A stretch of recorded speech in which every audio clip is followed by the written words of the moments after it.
সোনালী ব্যাংকের পরিচালনা পরিষদের চেয়ারম্যান হিসেবে আমি যখন স্টেজে মঞ্চে বসা তখন ভাবছিলাম আজকে আমাদের গভর্নর মহোদয় এবং অর্থ উপদেষ্টা মহোদয় আজকে যদি আমাদের এই পারফরমেন্স না হতো ব্যাংকের, তাহলে হয়তো ওনারা ডিফারেন্ট টোনে কথা বলতেন, আর আমিও এবং আমরা অনেকে এমডিও একটু মুখ লুকিয়ে লুকিয়ে স্টেজে বসে থাকতাম। কিন্তু এটা সম্ভব হয়েছে আজকে আমরা মঞ্চে আমরা খুব দৃঢ়চিত্তে বসেছিলাম এবং মাননীয় গভর্নর মহোদয় জেনারেলি উনি খুব ক্রিটিক্যাল, আমি কিন্তু ওয়ারিড ছিলাম যে উনি আর একটু ক্রিটিক্যাল হলে আমার একটু নার্ভাসনেস আসতো। যাই হোক, ধন্যবাদ গভর্নর মহোদয়কে যে উনি আমাদের এই উদ্দীপনাটাকে, আমাদের এই 2025-এর পারফরমেন্সটাকে উনি স্বীকৃতি দিয়েছেন এবং সাথে সাথে কশনও দিয়েছেন।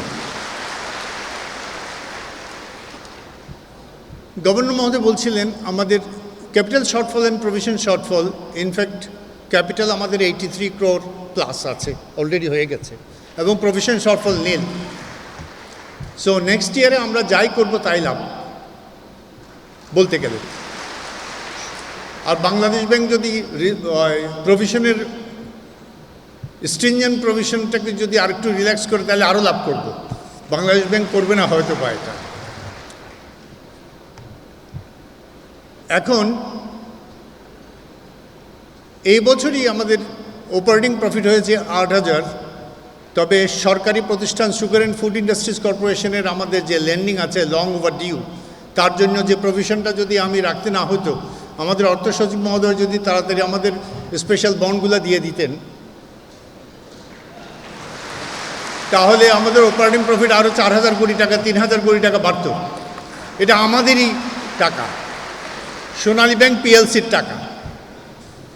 আইসিবিকে আমাদের দেওয়া আছে 1300 কোটি টাকা, যেটা আমাদের বাংলাদেশ ব্যাংকের একটা রেগুলেটরি পারমিশনের জন্য আমরা ওইখানেও প্রভিশন রাখার কারণে আবারও 700, 800, 1,000 কোটি টাকা ওইখান থেকে আসতো।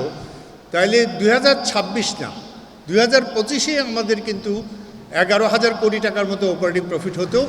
এবং এই বাড়তি 3,000 কোটি টাকা এটা আমাদের ফল্টের কারণে না, এটা হলো গিয়ে যাদের এইটার ক্ষেত্রে আমাদের রিলিফ দেওয়ার কথা, যদি আমাদের প্রাপ্যটা আমাদের দিয়ে দেয় তাহলে আমাদের অপারেটিং প্রফিট কিন্তু অলরেডি 11,000 কোটি টাকা হয়ে যেত এবং নেট প্রফিটও একটা সিগনিফিক্যান্ট অ্যামাউন্ট হতো।